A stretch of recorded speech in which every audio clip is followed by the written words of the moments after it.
We are going in 3, 2, 1. Well, it appears we have started the champion select of Game 1 between the ROX Tigers and Ever 8 winners. I'm Alexander Opal Archambault. Joining me for the cast is Christy Ender Frierson. And the winner of this matchup will be going on to face the newly crowned runner-ups of Worlds 2017, SK Telecom. Something we don't usually have to say about that team, but ROX are going to begin with a Rise band to start us off. Yeah, and usually teams like this, saying they're going to be up against SKT, are going to be shaking in their boots. But this time around, it's the preseason. A lot has changed. And I have to say, ROX came into this tournament a little bit cocky. They first picked a Xerath support just yesterday. A little bit of a unorthodox pick, but it is the preseason. Anything goes or so until one of these teams tries to shut down the other. Yeah, like you mentioned, it is just a time of experimentation, both with the meta and even rosters. You have people getting announced to a lot of these teams that are even playing at the moment. Some people seeing possibly some replacements coming on through. It can be an odd time to play during this Kespa Cup, but it always leaves a fun time. It always shows something new in the meta. Back to our bans, though. Ever 8, they're going to get rid of that Ezreal. Meanwhile, ROX, they don't want to see that Jace up in the top lane or possibly in the mid lane.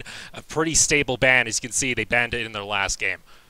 Yeah, speaking of experimentation, the Ezreal AD carry with Kleptomancy we've seen really come to light here. Even Jace, you said top mid. We've also seen it in the jungle a few times so far this tournament. That is definitely a possibility. And Ever 8 banning away that Ornn. They were actually a team that banned the Ornn on the blue side just yesterday. A big surprise to me there, but no surprise seeing that champion taken away on the red side. It is such a staple at the moment, a very strong first pick that a blue team can always look for if they have that in their pool.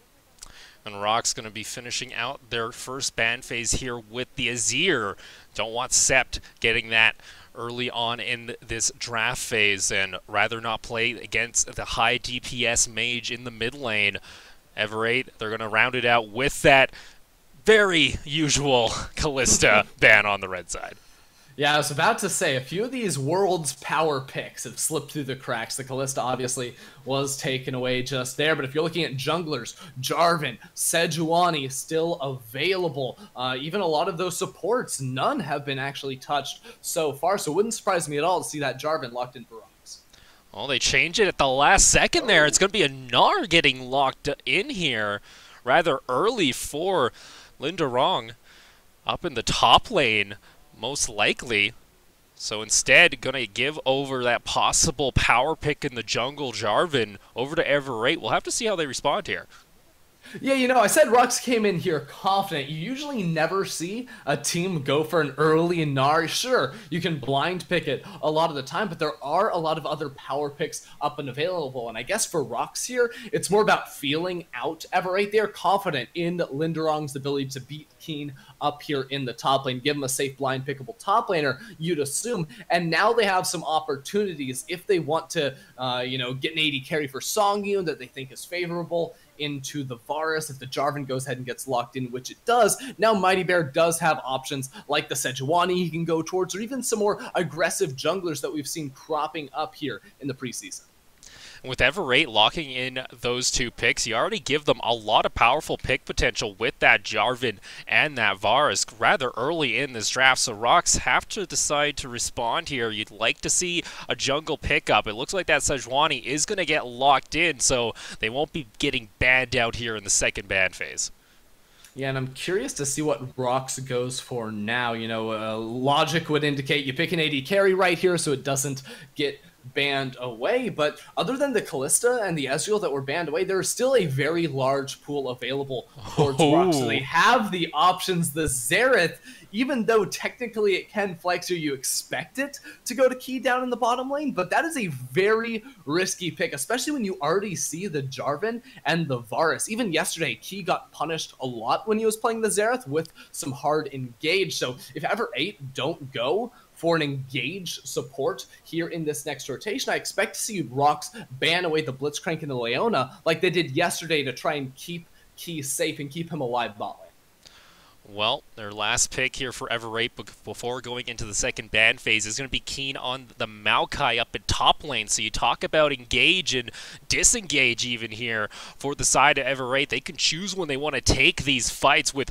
a bunch of these ultimates available to them already. We're going to see how the rest of the comp rounds out. Yeah, right now seeing the LeBlanc ban off the bat. That was a champion that Lava did play yesterday. Did look very strong on that, specifically up against the Malzahar that Gyeonggi had pulled out here. So I wonder if Everate is trying to set up for a Malzahar first pick, because that is a champion that has been so strong on the current patch. And when you see frontliners that ROX already has, the Gnar and the Sejuani, going to be building a lot of health, the Malzahar has a ton of value. You don't have to use the ultimate to lock down carries on the enemy team. You can simply use that to try and burst down and crush through the front line with all the percent health damage he's going to be building in towards. You can see all these mid lane bans coming on through, the Talia from ROX and the Syndra from Everate, really focusing on these pools, and that's only making the Xerath pick more risky because you showed it so early in the pick and ban that really you're setting yourself up for a possible scenario where you can't ban away some of these engaged supports, and they could have a really tough time in bot lane. The Tarek's going to be the last one banned out here for the ROX. Yeah, see, that's the thing, because yesterday Blitzcrank and Leona were banned away, so obviously not a lot of confidence that Aegis is going to be able to pull out something that punishes this Xerath. Of course, there is still the possibility that it will be a Xerath in the middle lane, but you put Xerath in the mid lane, there's still a lot of ability for Everate, now with the Malzahar locking in that I was talking about, to try and focus him down. I'm not entirely sold on this Xerath pick, even though this ROX Tigers lineup should have the upper hand here against Everate.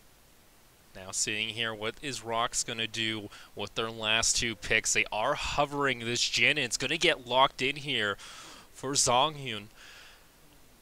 Going to be looking to get the large poke, and with that Orianna hover, I think it's safe to assume and that the Xerath will be going into this support role. And you mentioned all the engage potential, pick potential from Everate can be super deadly for him, especially early if we see a lot of jungle pressure down toward that bot lane. Orianna is going to get locked in here for the ROX Tigers to finish off their pick and ban. Yeah, I mean, that is 3 immobile backliners against a Jarvan. That right there is a gauntlet that ROX has sort of thrown for themselves. A very difficult task to try and stay alive against the engage of Everate. But this is the artillery duo in the bottom lane. Jhin and Xerath are going to be able to hit Everate from screens away. If you can just stand on the opposite side of the map and still hit your opponents, in that sense, you can sort of avoid the engage that Everate does have. I do like the Braum out of Aegis down in the bottom lane. We'll have the ability to try and block some of the shots from Jhin, some of the poke from Xerath as well. But this is a high skill bottom lane that ROX has put together. I cannot emphasize that enough, not only in the way they use their abilities, but also how they have to dodge away and stay safe from Everate. But if this team ever gets an advantage, it is going to be hell to deal with for the boys on the red side. Exactly. If that Gnar, the Sejuani, are able to get on top of that Varus and Malzahar when it comes into those later game fights, they do have that wombo combo potential for the team fights to really go their way. But you're going to have to see what they can do, because like you mentioned, Everate, they got that Jarvan, they got that Maokai that they really want to. They can just go on top of Zonghyun and Key in that bot lane and just really punish them. And see here, you take a look at these compositions holistically. Well, Everate are the clear winners right here. They've got engage, they've got strong team fight, percent HP damage to deal with the front line of the ROX Tigers. But then you dissect these matchups individually, and you look at ROX Tigers, they've got 3 winning lane matchups. The range of the Gnar and the duo in the bot lane is going to win out over Everate, and at least in the early laning phase before level 6, where this Malzahar can threaten the all-in on towards the Orianna, that advantage is going to be going to Lava in the mid lane. So ROX Tigers are going to have this large advantage in the laning phase where they can try to use that to snowball into a first turret and get this siege artillery combo in the bottom lane really rolling by grouping up and focusing down these towers. Well, we're going to have to see how this pans out. It looks like we're going to be getting into the game quite shortly for Game 1 between the ROX Tigers and Ever 8 winners. I'm excited to see how this one's going to pan out for our very first game of the best of 3. Again, a lot was thrown out here by ROX. They said, hey, we're going to pick that Xerath early. We're going to try a comp that we want to play. We'll have to see if Ever 8 can live up to the task and try and abuse this early on. Yeah, and this is the preseason, so we got all those new Keystone runes right here. Looks like ROX are going to be Team Sorcery over there. Got 4 champions with the Sorcery, but the key spell to point out here from Ever 8, actually, Scepted went for the Unsealed Spellbook on the Malzahar. It's something we've been seeing a lot this week, and I honestly think this rune is being slept on by a lot of players. We've seen it on the Malzahar, sure, but the real reason you take this rune is not actually to change out your summoner spells. Sure, Scepted could change his teleport into a ghost if you wanted to in the later game for these fights, or something else if you deemed it necessary, but you're really taking this rune for the 25% summoner spell reduction. You pair that up with Cosmic Insight for an extra 5%, and you're looking at around 3-minute flash cooldowns on that Malzahar, threatening the all-in onto any one of these ROX members. So that's why we're seeing this taken, and I can't wait to see the meta sort of evolve and teams start to adapt, and eventually might even see that being taken on a lot of these engaged junglers who can use the flash to really set up things and get the ball in their court. No, that rune, when used correctly, especially on those champions that like to engage with the flash, you can even stack it with the Ionian boots. It can be absolutely disgusting if you're able to get ahead, and it just keeps the snowball rolling. But speaking of snowball and seeing where we're going to see pressure, I want to see where Malrong on this Jarvan is going to be pathing. Started over at the Wolf camp. We'll have to see if he's going to be clearing that completely, because we are on the very first patch of preseason, so you can do that interesting Wolf start that a lot of people have. It looks like, though, he cleared it completely. Yeah, he started up on the red buff, so if you are looking for that fast level 4 clear off the 5 camps, which is typically not possible in the preseason, you would only have to clear away the big wolf and then go into the rest of your jungle before clearing up the small ones later. So make the most out of the catch-up experience at that level 1 point. Obviously not seeing that here today, and I'm actually surprised we didn't see Malrong path completely down into the bottom side of the map. Wow. And I think it's because he can sort of sense that the Sejuani started topside herself, because Songyun and Kiyu just showed up in the lane right off the bat. You do not want to get counter ganked trying to go on when your bottom lane has been harassed so thoroughly, and Mighty Bear walking in now can get the deep vision to either A, look for a dive, or simply keep his bottom lane safe. Give them the information they need to be able to press up aggressively like they are right now. Pushing that wave into the tower already early here. We mentioned the double Comet duo, and Duel right now has been abused. Mighty Bear, they're not going to be able to land that stun. They are still thinking about it right now. The heal's already popped, and Keat was taking a lot of damage there. No one is going to die or only lose a trade of summoners as both carries pop in the heal, but this does give a chance for Malrong to go up into that Gromp area and try and go for an invade. Yeah, you know, I like the idea of pressuring down in the bottom lane from ROX, but pretty poor execution by Key. He actually auto-attacked to draw turret aggro before Mighty Bear had done anything right there. And in general, trying to lock down a kill, probably a little over-ambitious there from the ROX Tigers, but you're going to see these CS leads start to, you know, climb up for the ROX Tigers. Already 10 in the bottom lane, another 10 in the mid lane, and top lane going to be just about even once Lindrong picks up the wave that starts crashing on in towards him. And that's really where ROX is going to win out big. If Malrong doesn't or isn't able to find a window, find an opportunity to get a gank off, ROX are just going to walk out of this laning phase with, you know, over 1,000 gold lead if all goes according to plan. And we were talking about the runes here. An interesting one for me is this Gnar pickup, going with the summon Airy. Usually when you see an aggressive Gnar, it's most of the time I press the attack up here in this top lane, and I guess I can understand you're able to apply that Airy pretty often when it comes into these trades, especially when you're in melee form where you're right up against this Maokai. Yeah, that's the idea. When you go melee, the summon area is going to have a very low cooldown. It's also just going to be the best when he's trying to poke out this Maokai in the laning phase. It is difficult for Anar to land 3 consecutive auto attacks in the laning phase against a target, and that's when the Aerie is going to win out. But in these longer trades, you would much rather have the attack speed from the set bonus of precision and that little bit of extra damage you'd get from press the attack. We see Malrong is thinking about making his way up here into the top lane and see if Linderong is going to make an overstep. Has pushed up the wave, and it's going to be a flash twisted advance, and here comes that flag drag to secure first blood up in the top lane for Ever8. Very nicely done by Malrong right there. You know, he could have just gone in with the EQ and would have missed with the flash coming out of Linderong.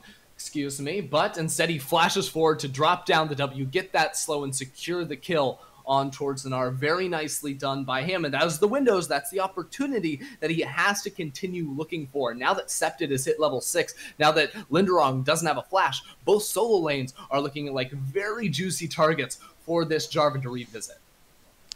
And already starting to see quick items, some components being finished for this bot lane of ROX. Going to be going that lethality build with that Jhin.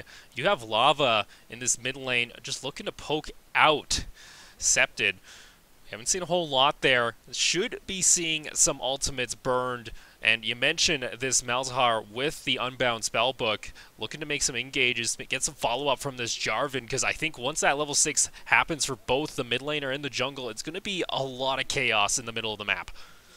Yeah, but take a peek at this immaculate vision control that ROX has started to develop around the middle lane. We're gonna have to put that thought on hold if Malrong does go for the gank in the bottom lane. But this very good vision placement from the ROX Tigers has made it pretty easy for Lava to step up in the middle lane and push out the wave, get this CS advantage going for himself, because he will always know if Malrong is even within 2 screens of ganking him in the middle lane. And you know, it extends even further than that. Not only does it keep Lava safe, but it lets him come to Mighty Bear's assistance if things get messy here in the top jungle. Well, Mighty Bear is going to secure that red buff and should be able to walk away just fine. Luckily, Linderong was pushed up to the tower, so could come down to answer if needed. And this bot lane continues its siege in the bot side of the map, up almost 20 CS here at 7 minutes. They have been abusing this duo of Aegis and Duel in the bot lane. And you can see that's the follow-up. You get that snare with the Jhin. It allows for an easy Comet hit, but the rest of Ever8 have decided to come on down. Here comes Malrong on the Jarvan. He's going to force a flash out with the flag drag. Could see a repeat gank, but the Malzahar flashing on in just out of range of the Nether Grasp. And he won't be able to secure anything. It's going to be a trade of summoners. Both bot laners, though, without an escape for the next couple minutes, should be seeing a lot of attention here now coming on over from Ever8. Yeah, that's the thing, though. It's not an even trade of summoner spells because Septid has the unsealed spellbook. That's going to be coming up much sooner than Key's own flash right there. Still a very good opportunity seized there by Malrong and the rest of Ever8 because Mighty Bear went for that aggressive invade towards Malrong's own red buff. The map was split right across the middle lane. ROX had control topside, had pressure because their jungler was up there, so Malrong goes down bottom, and that's sort of the thorn here that ROX have to deal with. With 2 pushing lanes in the side lane, Mighty Bear can only really offer assistance up to 1 of them, so playing on a macro scale, ROX have to definitely be aware of that, and their bottom lane likely shouldn't be shoving up when Mighty Bear is going for aggressive moves, stealing away the enemy's buffs on the opposite side of the map. Gonna have to play a little bit careful, but do finish that Yumu's already at the 9-minute mark for this Jhin. So, gonna be looking to apply some pressure. Mighty Bear is around the corner at the Raptors. Could use the Glacial Prison to maybe try and catch out Septid, but they gotta get rid of that spell shield before they can pull anything, and they're gonna back off and just get Lava his own blue buff. Oh wow, this Jarvan already went for the mobility boots right there. Thankfully for Linderong, he had a very nicely placed ward over the wall, somewhere you wouldn't typically expect a ward to be if you are a jungler, so Linderong does stay safe, but Malrong is hinting, he's not hinting, he is telegraphing exactly what he wants to do in the next few minutes. Look for ganks. There's no summoner spells on ROX's bottom lane. Linderong's own flash isn't going to be up for another 30 to 40 own seconds. There's so many opportunities here for Malrong to go ahead and look towards, even though his lanes are losing. If he shows up and knows that Mighty Bear isn't in the area to counter gank him, he can definitely make these plays and really try to shut down this Jhin at the moment. With the completed armor penetration item, the Youmuu's Ghost Blade, that is a very large spike for Songyun and Ki down in the bottom lane, and they are continuing to just destroy Duel and Aegis in CS down here. Malrong needs to sort of let Everate out of this lane matchup, whether it be come down and shove out, allow them to get recall off and then swap the lanes, just try and even up the score, or look for some sort of a gank and force a play down there. And this deep vision up in the top side, they are tracking where Malrong is around the map. They know they're in around this Rift Herald as they're able to see that scuttle being aggressed on. Mighty Bear might be looking for a play coming up on the top side of the bottom of the jungle. Ki is just looking to clear out vision. Instead, though, just going to go up to the Scuttle Crab and secure more vision for his team, because we haven't seen a whole lot of action other than the one gank from Malrong, especially considering we've had an Infernal Drake this entire time to start off game one. Yeah, I think it's just been so interesting to watch how these junglers path at the moment, constantly looking for vision. And the second Malrong was spotted out over by the Rift Herald on the ward, immediately Mighty Bear starts pathing into this bottom side river. And that is the issue here for Everate winners. If Malrong shows topside, they give up pressure down bottom. They all of a sudden get dove or shoved and zoned away from the minions, or they lose the Infernal Drake because they don't have a lot of pressure down here in the bottom lane. And that's exactly what's happening right now. Malrong was spotted walking towards the top side of his jungle, so Mighty Bear is going to walk in aggressively and look to apply constant pressure to allow Songyun to continue to punish down bot side. And Songyun right now is sitting at a super comfortable pace right now, almost 30 CS up his lane opponent in duel. That's a large majority of ROX's gold lead, and they've started up the Infernal Drake with Mighty Bear. Lava's going to come on over to provide some support. It doesn't look like Malrong knows this is happening. There's no pings for it, and this seems to be a free Infernal going on over to ROX Tigers. You know, it's not a free Infernal because they put down a lot of wards, but it was an excellently planned out venture for them. The Infernal is going to be absolutely massive when they have 4 characters that are going to be building heavy damage in this game. You know, sure, we don't really know exactly how deep Ki is going to go in on the damage. A little bit of an interesting attempt there with the Shockwave, but still, it is an overall win for ROX. Not only do they come out of this laning phase at 12.5 minutes with a 1,000 gold lead, they also have that Infernal Drake. It looked like Lava was really hoping for the edge of that Shockwave to land on Decepted, as Mighty Bear was sitting around, did have that ultimate available. And I think we didn't get to really talk about this. Jhin also went to the magical footwear rune, so got a free pair of boots at that 10-minute mark, so saved up some more gold and now can afford this BF sword. This Jhin is just getting more and more powerful, and you can see the damage, the current call coming through. It's going to be the final bullet, the heal. Is it going to be enough to save Duel, as he is now running for his life toward his tower, and he's got to be careful. Ki doesn't have that ultimate available, but if they do land just one combo, Duel could be done for. He's being careful. Luckily, Aegis has come along to provide some shielding on the Braum. Man, I just love this combination. The artillery, long-range damage that ROX has put together right here. And that's the thing. Jhin and Xerath were not on Everate's screen, so Aegis says, you know, I'll go walk over, put down some vision, my AD carry's going to be safe, but without the Unbreakable there to block the shots from this Jhin, Songyun and Ki can set up to deal massive damage, and because Duel is chunked out so hard, it makes it so difficult for Malrong to walk on over and look for a gank, because his AD carry is 50% HP. That is very close to death if ROX decided to turn things around with this double damage kill lane in the bot side. And you saw how much that final bullet in the Kern call did, almost taking out Duel, even with a heal.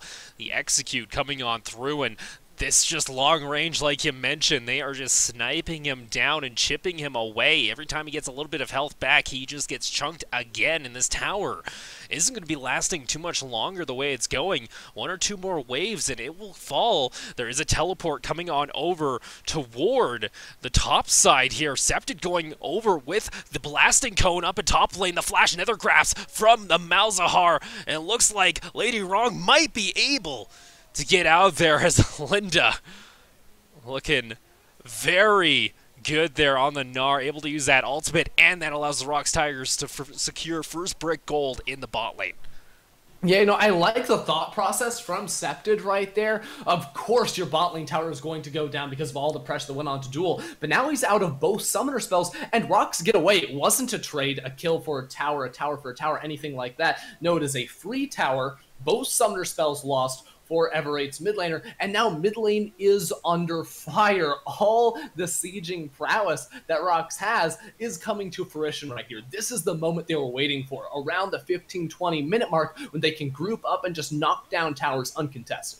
You can see Aegis there getting taken down to half health by just a bit of poke from this bot lane duo of ROX Tigers. And it's looking to get a little bit out of control. Still, the gold lead is only 2,000. But ROX, they're able to snowball the potential here if they are given the opportunity. And Everrate, they got to find a way to calm this bleeding and try and turn around a fight here. It's been a pretty quiet game as far as kills go. Only one in the first 16 minutes. Maybe Walrong could try and make a fight happen, and maybe they could pick off this Orianna or this Jhin. Yeah, if anyone's upset about the pace of this game and how slowly it seems to be going at the moment, you better buckle in and get used to it for the 2018 season, because a big part of why there's been so little action is the vision. And the main reason why there's so much vision is because of a new rune called Zombie Ward.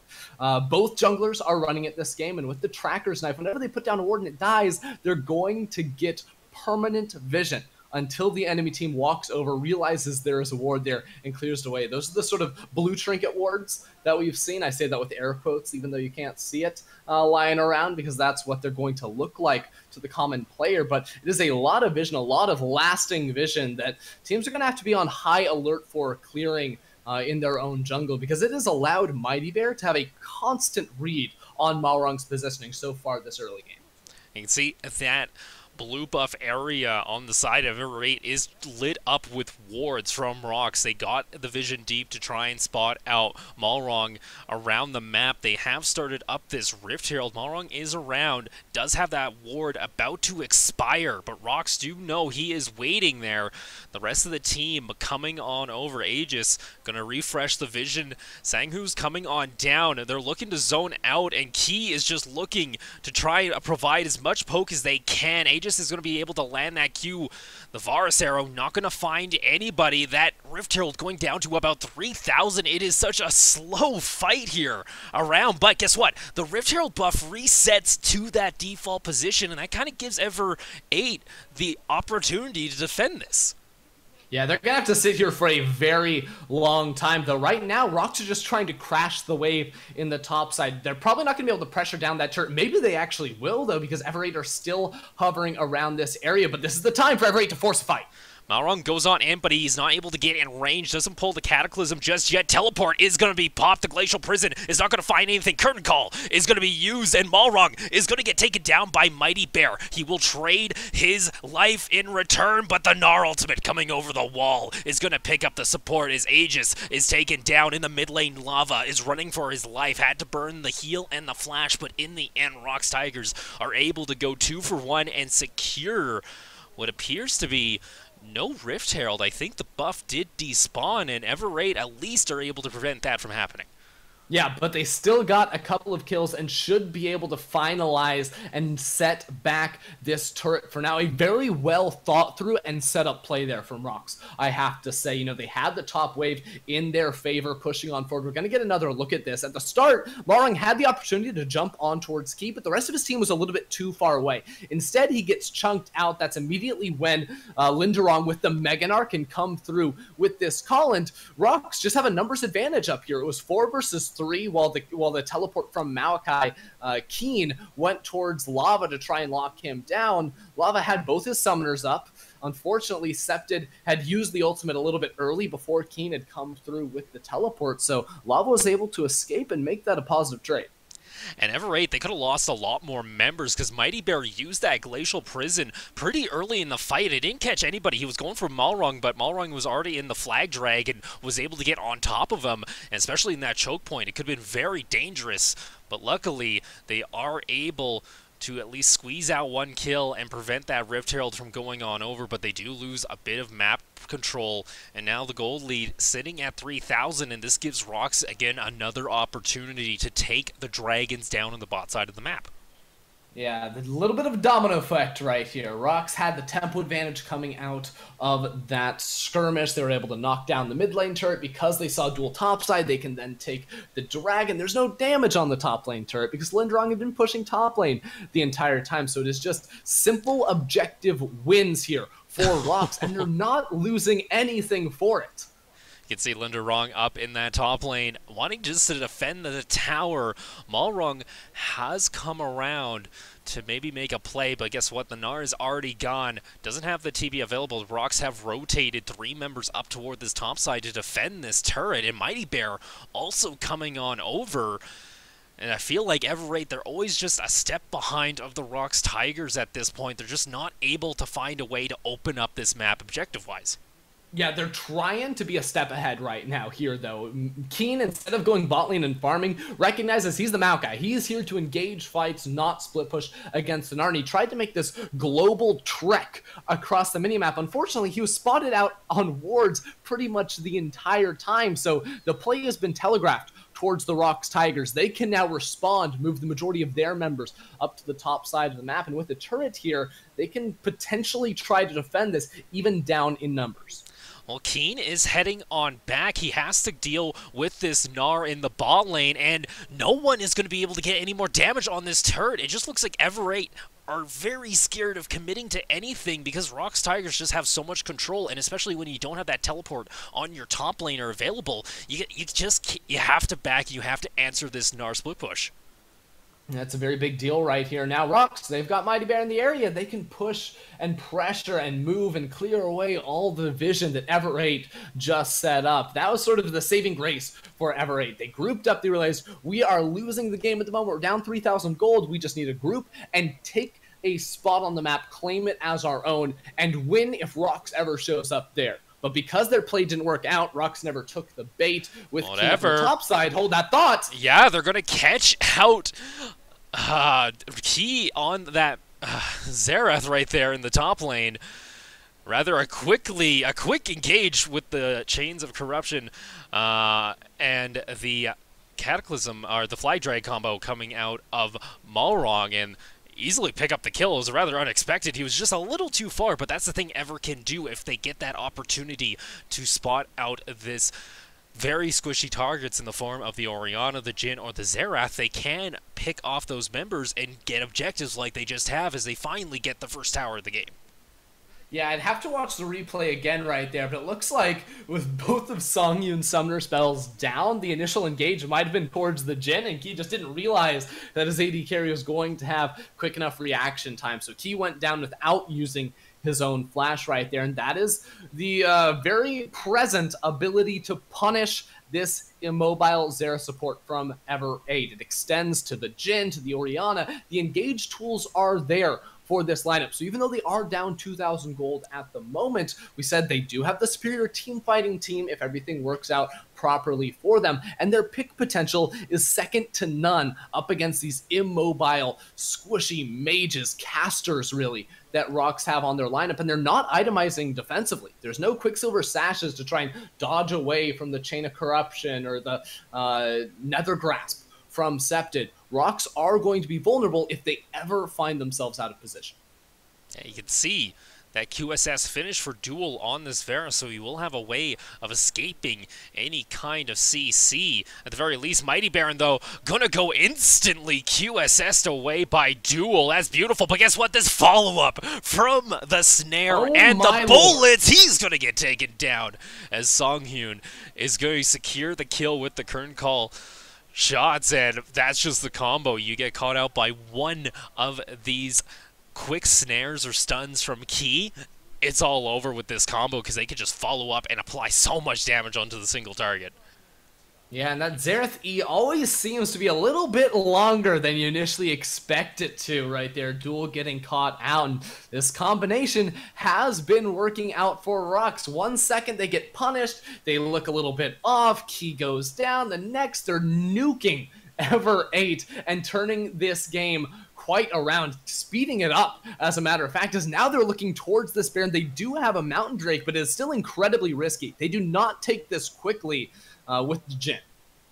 No, don't have that much potential to take away a Baron, as they don't have too much sustained DPS. Like you mentioned, just the Jhin that's going to be reloading after 4 shots, and even with that Infernal and that Mountain Drake, just isn't enough yet to really burst that one down. They're going to back off. It is going to be a Cloud Dragon spawning in the next minute, but you mentioned Ever 8. They want to group up here, and with Keen, this is very apparent. You have that Righteous Glory on that Maokai. You want to be the front line that is diving into the back line.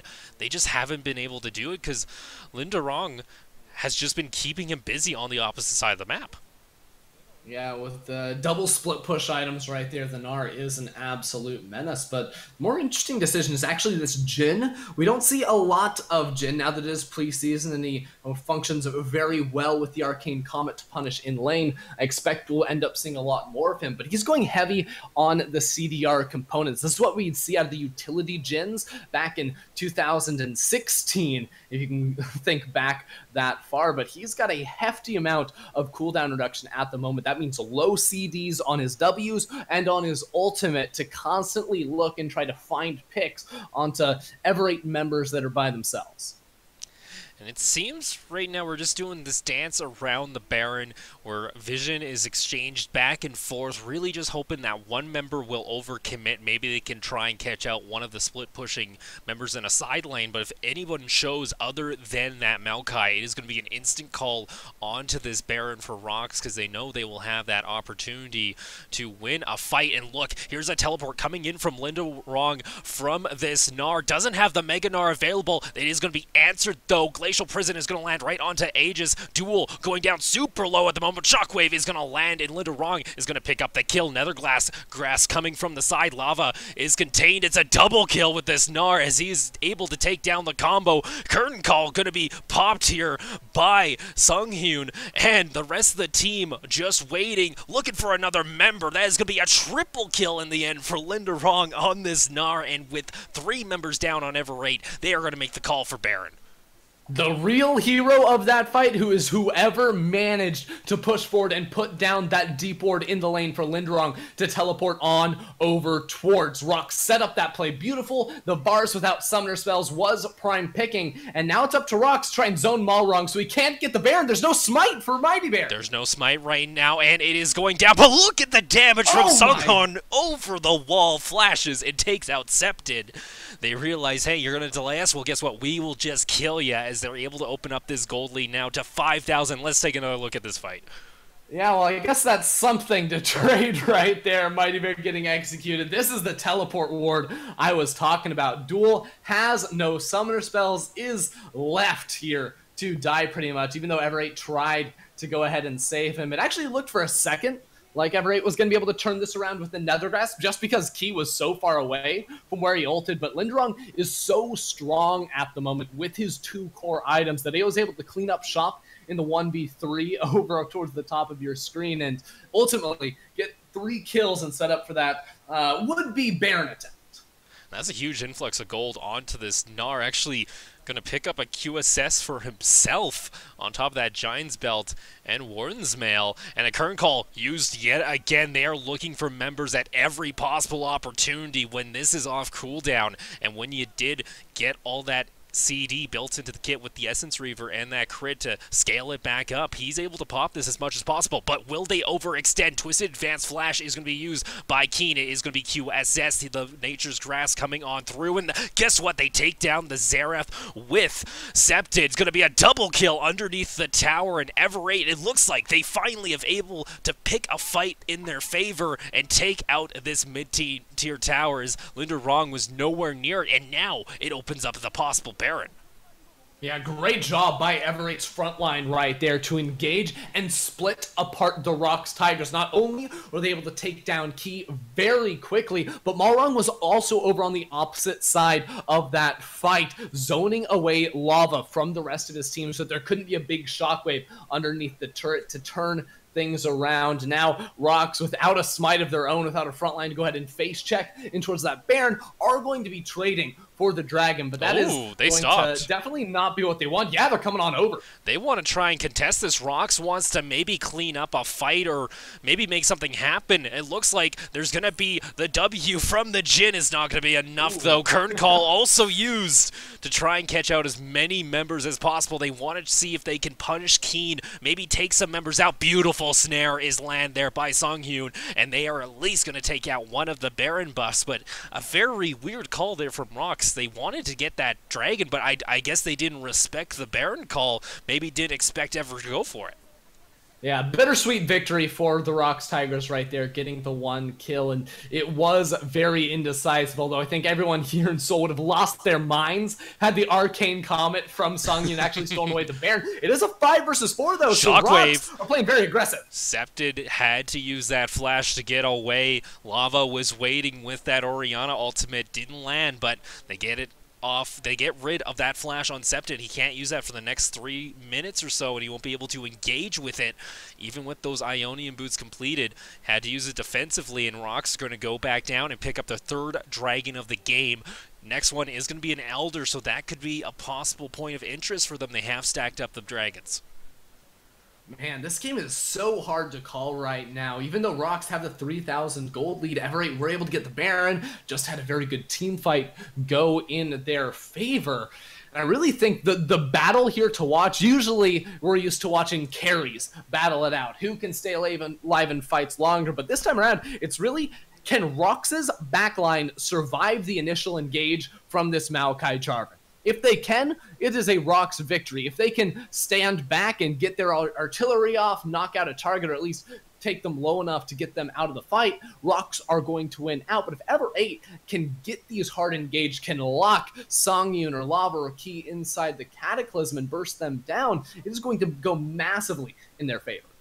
They gotta be careful, though. If Linderong on this Gnar can get a good Gnar to get a couple members into a wall, even possibly of that Cataclysm, it can get turned around on them. He did finish off that Black Cleaver, and that's what's allowing Sunghyun to get some of this extra damage with the lethality, as a lot of these tank items are starting to come on through. Mighty Bear going to go over into the river. The Nature's Grass is coming on through. Huge Gnar ultimate, but guess what? It's just not enough members, and it looks like Ever have maybe turned it around, but a huge shockwave inside the Cataclysm is able to pick up 2 kills with the health of Key, but Ever want to keep on going. They get a double kill for Duel, and that is going to be a 2 for 2 in the river, as somehow none of these teams are getting swept after multiple huge ultimates from members.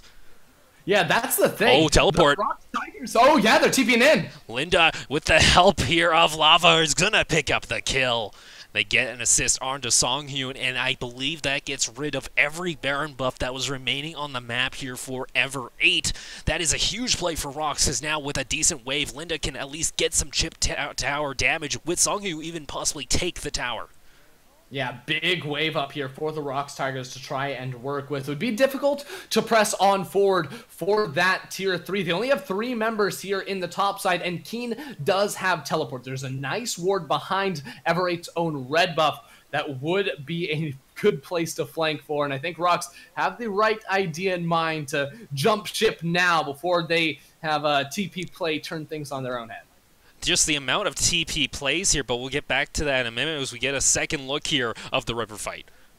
Yeah, here's the thing. Mighty Bear goes for the all-in engage. The Gnar there is good, but it still is looking like a solid fight for Everate.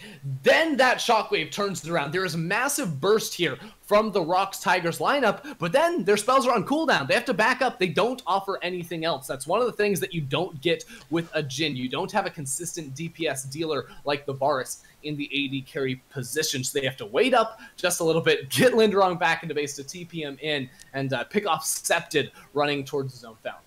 And this map awareness with these wards deep into the jungle, Linderong has done so well with these teleport flanks to get in behind Ever. It's been really a lot of big turning points in these fights because of him, or at least able to pick off some cleanup. And that allows the ROX Tigers to usually end up ahead or not even in a lot of these scenarios where it looks like they honestly shouldn't have won. But with this minion wave and 5 members in the bot side, they're going to pick up their 6th tower of the game, sitting at about a 4,500 gold lead.